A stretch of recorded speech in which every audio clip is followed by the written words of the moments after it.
How to turn off incognito mode on Google Maps. Hello guys, so all what you have to do is so simple and easy. Just go to Google Maps right here. Now as you can see, the incognito mode, it's turned on right here. As you can see, all what you have to do to turn it off, just go to the top corner right here and click on the incognito logo right here and click on turn off incognito mode.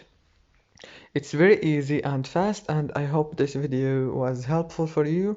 Please don't forget to like and subscribe, and thank you for watching this video until the end. See you later.